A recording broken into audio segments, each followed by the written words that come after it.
Meu amigo e minha amiga, meu nome é Benito Salomão, eu sou economista e hoje nós vamos falar um pouco sobre esse projeto de lei polêmico que será votado logo mais no Congresso Nacional.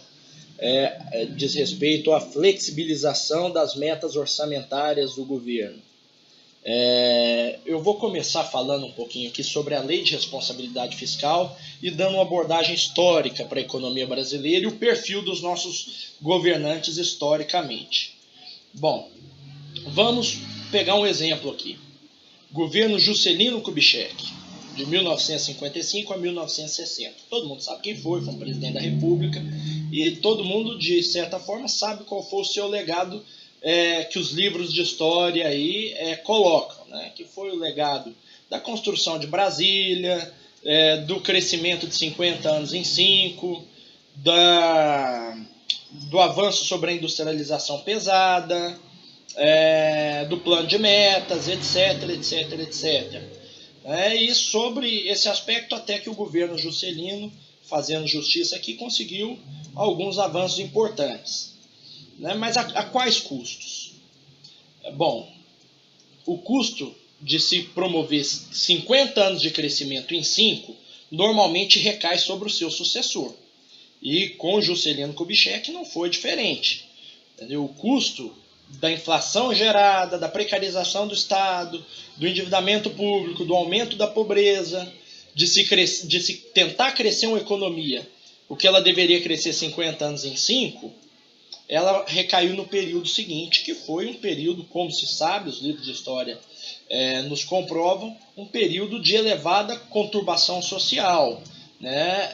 O Jânio Quadros não conclui o mandato, o João Goulart assume e vem o regime parlamentarista, depois volta como presidencialista, e aí o regime militar o depõe, etc.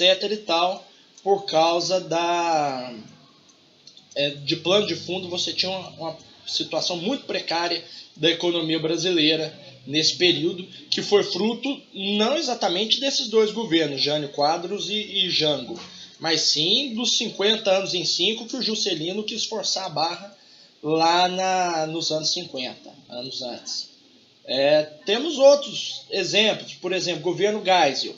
O governo Geisel, diante da crise do petróleo, até para legitimar a tortura, a repressão, a censura do regime militar, de uma forma econômica, tentou, diante da crise do petróleo, estimular a economia via mecanismos de Estado, via participação das estatais, via represamento de preços, para tentar segurar a inflação, via endividamento externo. E o resultado disso qual foi? O resultado disso foi exatamente a década perdida, que na verdade não foi uma década, foram 15 anos entre o segundo choque do petróleo em 1979 e o Plano Real em 1994. Um período longevo da economia brasileira, de estagnação no crescimento econômico, não foi um período de grandes avanços em termos de produto, de estagnação do setor industrial, também não foi um período de grandes investimentos em inovação, em P&D, enquanto o mundo fazia corrida tecnológica, o Brasil ficava aqui mergulhado nos problemas da hiperinflação, dos choques externos, da restrição externa, etc. Isso só foi ser contornado depois, em 1994, com o Plano Real. A partir daí, começa-se um novo paradigma de desenvolvimento da economia brasileira, muito mais organizado. O Fernando Henrique Cardoso, um estadista, uma pessoa de visão, cria a chamada Lei de Responsabilidade Fiscal, que na prática serve para inibir exatamente esse comportamento retrógrada, populista, estatizante, de alguns políticos, da maioria dos políticos, visto Leonel Brizola, visto muitos outros aí, que inclusive o próprio presidente Lula em 2010, para eleger o seu poste, se utilizando de mecanismos do Estado ali para tentar forçar um crescimento que não cabe na economia brasileira, de forma irresponsável e populista. Então o presidente Fernando Henrique cria a Lei de Responsabilidade Fiscal, que na prática é o quê? Você passa a balizar o comportamento dos governantes a nível municipal, estadual e federal, a forma como eles devem gerir o seu orçamento, ou pelo menos a melhor forma. Então estabelece metas, estabelece tetos de endividamento, para que exatamente não ocorra o que ocorreu esse ano. Entendeu? Um governo precisando se reeleger, enfiar o pé no acelerador do gasto público para tentar estimular a economia com um pacote de bondades, é muito bom que se diga isso. Um Estado provedor de bondades, ele sempre vai custar caro para a população brasileira. Então, em 2010 não foi diferente. O governo colocou o pé na economia para tentar eleger a presidente Dilma e, de certa forma, estimulou bastante, cresceu 7,5%, mas isso precarizou, visto os indicadores macroeconômicos recentes, né? Baixo crescimento, aumento da dívida pública, aumento do déficit nominal, déficit externo, inflação alta. Isso tudo foi resultado das políticas heterodoxas, desenvolvimentistas, fracassadas de 2010. E eu já em 2010 alertava isso daqui.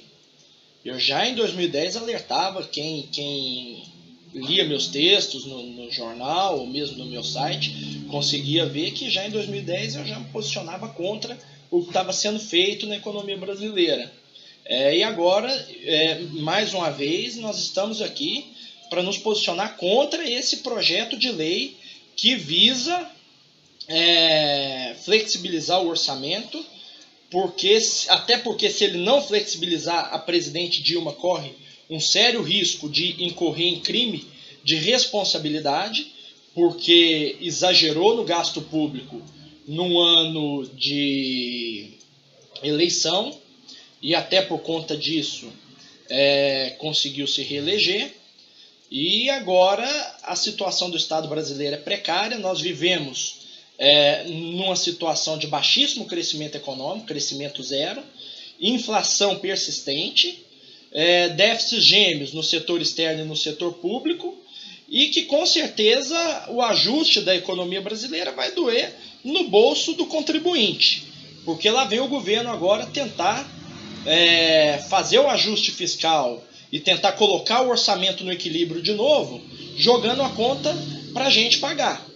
Jogando a conta, a CPMF já está na ponta da agulha para sair, a CID já deve voltar encarecendo o preço dos combustíveis de novo, e isso, a implicação disso para a economia brasileira é muito ruim, porque nós já temos uma carga tributária de 37% do PIB, o brasileiro hoje trabalha até quase junho só para pagar impostos, entendeu? E você trazer ali mais impostos para o setor produtivo e para a classe trabalhadora pagar, não me parece uma atitude muito responsável e republicana. Então hoje é muito necessário que a oposição, junto com alguns parlamentares da base do governo, derrubem esse projeto de flexibilização da lei orçamentária. Essa lei de responsabilidade fiscal, gente, ela existe exatamente para coibir esse tipo de comportamento que a presidente Dilma teve agora, em 2014. E que agora ela precisa correr para mudar a lei orçamentária lá para não incorrer em crime de responsabilidade. Então, vamos ficar vigilantes aqui, entendeu? Tenho escrevido a respeito, tenho alertado a população a respeito aqui, porque o nosso papel não pode ser até o dia da eleição, não. O nosso papel tem que ser de fiscalizar o que esse governo tem feito, e é isso que nós vamos fazer aqui. Meu nome é Benito Salomão, espero que vocês tenham gostado.